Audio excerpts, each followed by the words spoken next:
வணக்கம் அன்பு மக்களே.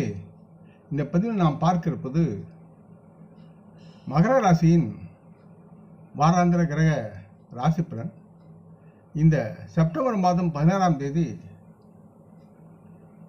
தேதி முதல் செப்டம்பர் மாதம் 22ஆம் தேதி வரை உள்ள மகர ராசியின் வாராந்திர கிரக ராசி பலன் பற்றி இப்பதிவில் பார்ப்போம்.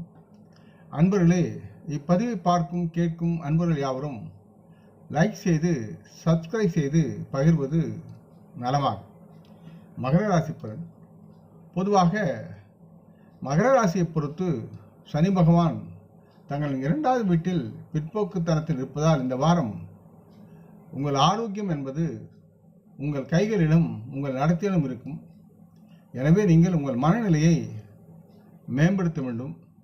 எதையும் நேர்மறையாக எண்ணுங்கள், யாவும் நலமாகும். முடிந்தால் இந்த வார நேரத்தில் தியானம் மற்றும் யோகாவை தவறாமல் பயிற்சி செய்யுங்கள். மற்றும் முடிந்தவரை பழைய ஆடம்பர உணவுகளையும் இறைச்சிகளையும்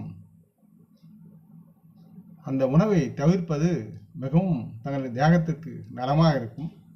முடிந்தவரை வெளியில் உணவுகளை எடுத்துக்கொள்ளாதீர்கள். தங்களின் உடல் செயல்பாடுகளில் தாங்கள் ஈடுபட்டால் இந்த நேரம் உங்களுக்கு சாதகமான முடிவுகளை தரும். ஆகவே முடிந்தவரை உடற்பயிற்சிகளையும் நடைப்பயிற்சிகளும் தவறாமல் செய்யுங்கள். வீட்டு வேலைகளில் அதிகமாக மூழ்கி இருக்கும் பெண்கள் அதற்காக கவலைப்பட வேண்டிய அவசியம் இல்லை. அந்த வேலையே உங்களுக்கு ஒரு உடற்பயிற்சியாக இருக்கும். மகர ராசியை பொறுத்தவரை கேது பகவான் தங்களின் வீட்டிற்கு 9ஆம் வீட்டில் அமர்ந்திருப்பதால் தாங்கள் உத்தியோகத்தில் இருப்பவர்கள் எக்காரணம் கொண்டும் சம்பளம் தராமலும் இருந்தால் அது நல்லதல்ல. இந்த வாரம் தங்களுக்கு பணப்பற்றாக்குறையால் மிகுந்த மன உளைச்சலுக்கு ஆளாகலாம். இதற்காக தாங்கள் மற்றும் குடும்பத்தின் நிதி தேவைகளை பூர்த்தி செய்ய வங்கி அல்லது பிற நிறுவனங்களில் அல்லது பிற நண்பர்களிடம் கடன் வாங்க வேண்டியும். சிலர் அதிக விகிதத்தில் கடன் வாங்கி சிரமப்படுவார்கள். ஆகவே சற்று சூழ்நிலை அறிந்து செலவுகளை கட்டுப்படுத்தி அல்லது தள்ளி வைத்து இருக்கின்ற பணத்தில் குடும்பத்தை நடத்துவதற்கு உகந்த காலமாக இருக்கிறது. உங்களின் அறிவுத்தாகம் அனுபவத்தாகம் இந்த வாரம் புதிய நண்பர்களை உருவாக்க உதவும். இதன் மூலம் தங்களுக்கு அறிந்த ஒரு உறுப்பினர் வீட்டில் திருமணத்திற்கு தகுதியுடையவராக இருந்தால் இந்த வாரம் அவர்கள் திருமணம் நிச்சயிக்கப்படுவதால் நீங்களும் உங்கள் குடும்பம் மகிழும். வீட்டில் சாதகமான சூழ்நிலையை பெறுவதற்கான வாய்ப்புகளும் இந்த வாரத்தில் காணப்படுகின்றது. இந்த வாரம் நீங்கள் வேலை செய்யும் அலுவலகத்தில் வேலை செய்ய அதிகமாக விரும்ப மாட்டீர்கள். இது தவறு. அவ்வாறு இருந்தும் உங்கள் வாழ்க்கை பற்றி உங்களுக்கு சில சங்கடங்கள் இருக்கும். ஆகவே அவற்றை ஒதுக்கி வைத்து உங்கள் வேலையில் நீங்கள் கவனம் செலுத்த வேண்டும். அனுமதிக்கவில்லை என்று மனச்சோர்வு அடைய வேண்டாம். எனவே உங்கள் மனதை ஒருமுகப்படுத்த நீங்கள் யோகா தியானத்தை நாடலாம்.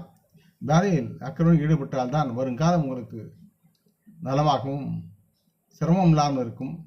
வருகின்ற செலவுகளை உங்களால் செயல்படுத்த முடியும், ஏற்று நடத்த முடியும். குடும்பம் உங்களை பாராட்டும்.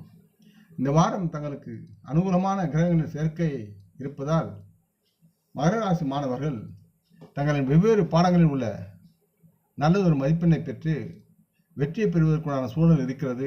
கிரக நிலைகள் உங்களுக்கு ஆதரவாக படிப்பில் உதவும். எனவே நீங்கள் முக்கியமாக உங்கள் படிப்பில் அதிக கவனம் செலுத்துவது நல்லது. மேலும் இந்த நேரத்தில் நீங்கள் நிச்சயமாக உங்கள் தேர்வில் வெற்றி பெறுவீர்கள் என்ற நம்பிக்கையுடன் நீங்கள் உழைக்க வேண்டும்.